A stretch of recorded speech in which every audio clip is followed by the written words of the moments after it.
Pemirsa, keluarga almarhum Brigadir Joshua akan melaporkan balik Verdi Sambo dan istrinya ke polisi. Keluarga akan melaporkan 5 kasus untuk Sambo dan Putri, diantaranya laporan palsu dan pencurian uang milik Brigadir Joshua.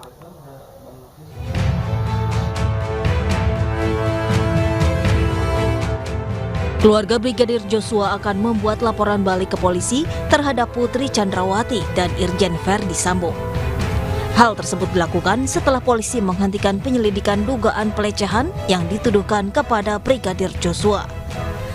Kuasa hukum keluarga Brigadir Joshua, Kamarudin Simanjuntak, menilai keduanya telah membuat laporan palsu terkait pelecehan seksual yang dialami Putri Chandrawati.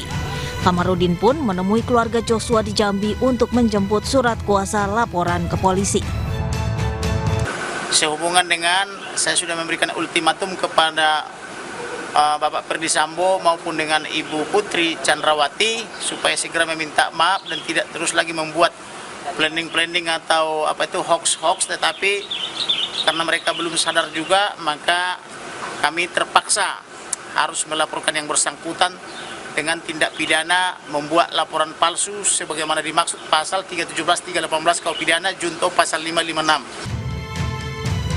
Tidak hanya laporan palsu pelecehan seksual yang diperkarakan, Kamarudin juga akan melaporkan 4 perkara lainnya yang menyeret Sambo dan istrinya, yaitu penyebaran berita bohong atau hoax pelecehan seksual, penghalangan penyidikan, pencurian dengan kekerasan, dan gugatan perbuatan melawan hukum. Tim Liputan iNews melaporkan.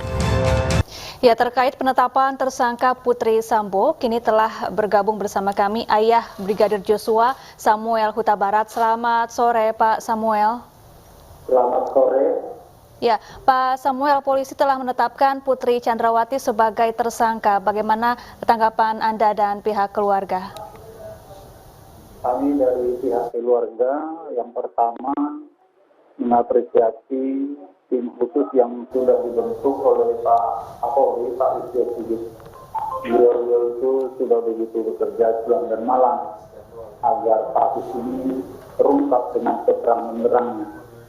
Dan oleh karena itu, tadi kita sudah mendengar diumumkannya di Mabes Polri, Ibu Putri ditetapkan sebagai tersangka. Kami sangat mengapresiasi kinerja yang dilakukan oleh khusus Mabes Polri. Baik, lalu bagaimana dengan rencana laporan pihak keluarga dan kuasa hukum terkait dengan dugaan laporan bohong dan juga pencurian uang dari Brigadir Joshua? Apakah akan tetap dilanjutkan, Pak Samuel? Memang kemarin tanggal 18 ya, sudah kami berikan kuasa kepada tim kuasa kami, Pak Kamarudin. Tapi kemarin kan ini Ibu Putri belum ditetapkan sebagai tersangka. Dalam hal ini kami perlu dulu koordinasi dengan tim kuasa hukum. Ya, Pak Samuel, apakah menurut Anda penetapan tersangka ini hanya cukup sampai pada Putri Chandrawati atau menurut Anda masih ada pihak lain yang juga terlibat dalam pembunuhan almarhum putra Anda? Kalau soal adanya terlibat orang lain, itu kami serahkan saja penyidikannya sama tim khusus yang dibentuk oleh Pak Listio Sigit. Baik, lantas saat ini apa yang akan dilakukan oleh pihak keluarga, Pak? Sudah ada 5 tersangka dan untuk 4 tersangkanya berkasnya sudah dilimpahkan ke kejaksaan. Harapan Pak Samuel apa, Pak?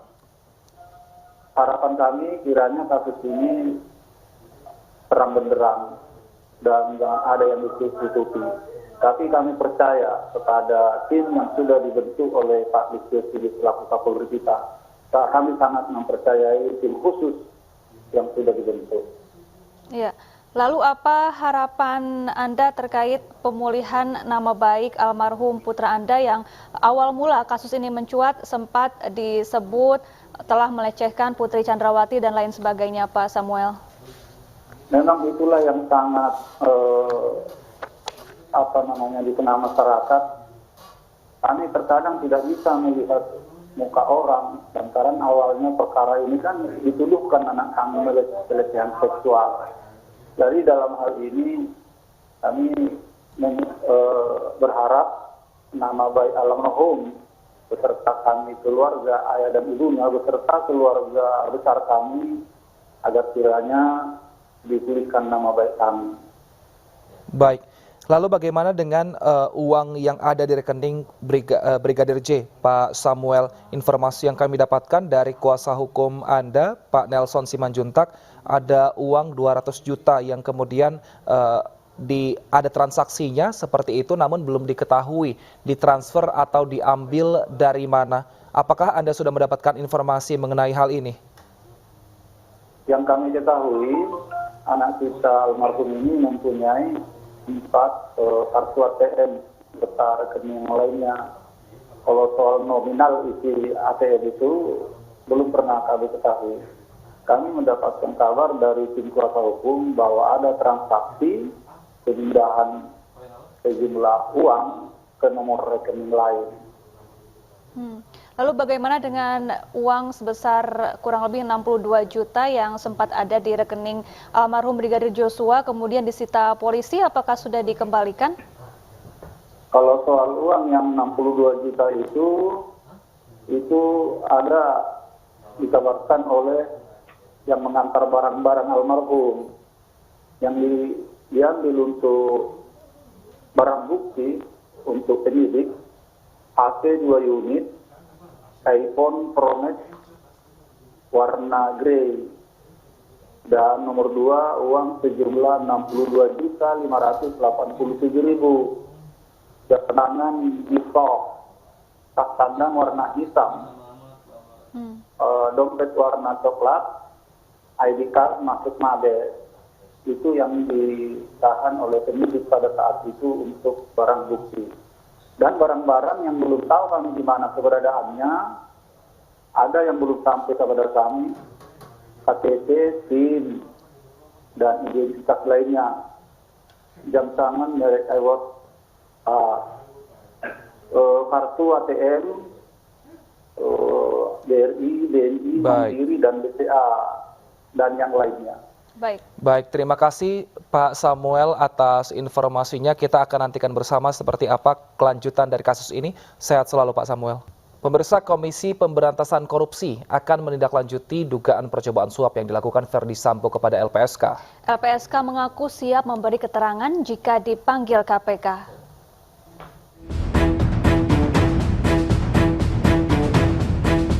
Lembaga Perlindungan Saksi dan Korban menyatakan siap jika dipanggil Komisi Pemberantasan Korupsi untuk memberikan keterangan terkait dugaan percobaan suap Ferdy Sambo. Pihak LPSK menyebut KPK bisa mengungkap upaya suap Sambo melalui CCTV di kantor Propam Polri. Sementara itu KPK akan menyelidiki dugaan percobaan suap yang dilakukan Irjen Ferdy Sambo kepada LPSK. KPK mengapresiasi setiap pengaduan masyarakat terkait dugaan tindak pidana korupsi. Benar. KPK telah menerima laporan pengaduan masyarakat dimaksud dan kami pastikan KPK akan tindak lanjuti setiap laporan yang diterima oleh masyarakat dengan melakukan langkah-langkah analisis lebih lanjut berupa verifikasi mendalam dari data yang kami terima dimaksud. Verifikasi ini menjadi penting untuk menghasilkan rekomendasi apakah laporan pengaduan masyarakat tersebut layak ditindaklanjuti ataukah hanya diarsipkan oleh KPK. Sebelumnya tim advokat penegakan hukum dan keadilan atau Tampak melaporkan Ferdy Sambo ke KPK. Tampak menilai dugaan Sambo termasuk kategori korupsi meskipun pihak LPSK menolak amplop titipan Sambo. Upaya suap dimaksudkan untuk memuluskan pemberian perlindungan kepada Putri Chandrawati. Selain itu, Indonesia Police Watch atau IPW meminta PPATK menelusuri aliran dana Ferdy Sambo yang diduga turut dinikmati sejumlah pihak. Dari Jakarta, tim liputan iNews melaporkan. Sementara itu, Pusat Pelaporan dan Analisis Transaksi Keuangan masih terus memeriksa transaksi keuangan rekening milik Brigadir Joshua. Pemeriksaan ini bekerja sama dengan aparat penegak hukum terkait.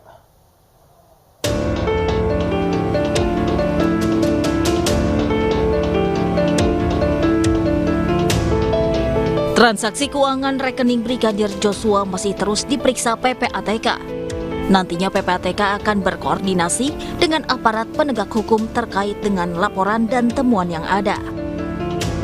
Sebelumnya, kuasa hukum keluarga Brigadir Joshua menyebut sejumlah aset termasuk rekening milik Brigadir Joshua sempat dikuasai Ferdi Sambo. Bahkan masih ada transaksi keuangan di rekening Brigadir Joshua pasca penembakan di rumah Ferdi Sambo. Seperti saya katakan yang lalu-lalu, ada 4 rekening daripada almarhum ini dikuasai atau dicuri oleh terduga Ferdi Sambo dan kawan-kawan. Handphonenya, ATM-nya di 4 bank, kemudian laptopnya merek Asus dan sebagainya. Ternyata benar seperti saya katakan kemarin, libatkan PPATK. Mengapa ada transaksi sedangkan orangnya sudah mati kan begitu. Tadi terkonfirmasi sudah, memang benar apa yang saya katakan itu benar, bahwa tanggal 11 Juli 2022 itu masih transaksi orang mati mengirimkan duit. Coba kebayang nggak kejahatannya? Orang mati, dalam hal ini almarhum, transaksi uang, mengirim duit ke rekeningnya salah satu tersangka. Ajaib kok. Selain rekening, keluarga juga meminta sejumlah barang Brigadir Joshua dikembalikan. Dari sejumlah barang yang disita, yang baru dikembalikan oleh petugas hanya pakaian almarhum. Sedangkan 2 unit telepon genggam, uang tunai, rekening tabungan, dompet, ID card, serta pin emas penghargaan dari Kapolri Idam Aziz belum dikembalikan. Tim Liputan iNews melaporkan. Tidak hanya menetapkan istri Ferdi Sambo sebagai tersangka, penyidik juga berhasil menemukan CCTV di lokasi penembakan Brigadir Joshua. CCTV ini menjadi bukti penting pengungkapan kasus pembunuhan. Penyidik telah melakukan pemeriksaan sebanyak 52 orang saksi, termasuk di dalamnya adalah ahli terkait dengan DNA, balistik metalurgi, ahli kedokteran forensik, termasuk analis digital, dan Inavis. Kemudian termasuk melakukan penyitaan sejumlah barang bukti. Nah, perlu saya sampaikan kepada rekan-rekan media, alhamdulillah CCTV yang sangat vital yang menggambarkan situasi sebelum, sesaat dan bertiga itu berhasil kami temukan. Ya, berhasil kami temukan dengan sejumlah tindakan penyidik. Dari hasil penyidikan tersebut, tadi malam sampai pagi sudah dilakukan sejumlah kegiatan pemeriksaan, konfrontir. Tadi juga sudah disampaikan oleh Bapak Ketua Tim bahwa Ibu PC sudah ditetapkan sebagai tersangka. Ya. Banyak teman-teman mungkin yang bertanya, ini kapan diperiksa? Ya, kita sebenarnya yang bersangkutan sudah kita lakukan pemeriksaan sebanyak 3 kali. Seyogyanya juga kemarin harusnya yang bersangkutan kita periksa, tetapi kemudian muncul surat sakit dari kedokteran, dari dokter yang bersangkutan, dan meminta untuk istirahat selama 7 hari. Dan pemirsa, saat ini sudah bersama kami rekan Lisa Oktaviani yang berada di kediaman Ferdi Sambo di Jalan Saguling, Duren 3, Jakarta. Selamat sore Lisa, setelah Putri Chandrawati jadi tersangka, apakah ada aktivitas di rumah Ferdi Sambo saat ini? Selamat sore Salva dan juga pemirsa. Setelah kepolisian menetapkan Putri Chandrawati sebagai tersangka dalam kasus pembunuhan Brigadir Joshua, tepatnya di belakang saya di rumah pribadinya Putri Chandrawati dan juga Irjen Pol Ferdi Sambo di Jalan Saguling 3 nomor 7 Duren 3 Jakarta Selatan, masih terpantau sepi, tidak ada aktivitas ataupun pengamanan dari pihak kepolisian ataupun dari pihak security yang ada di komplek ini.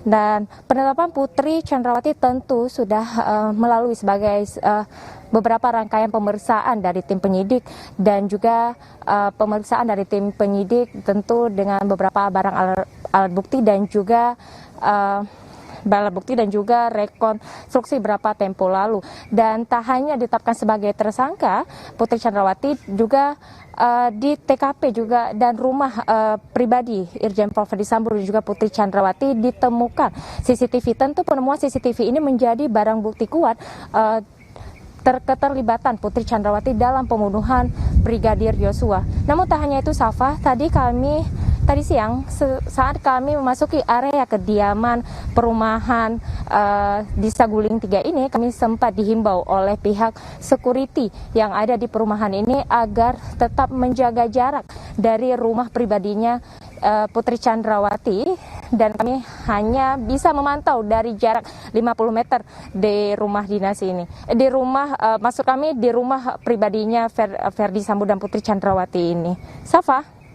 Rista Oktaviani melaporkan langsung dari Duren 3 Jakarta. Terima kasih, selamat bertugas kembali.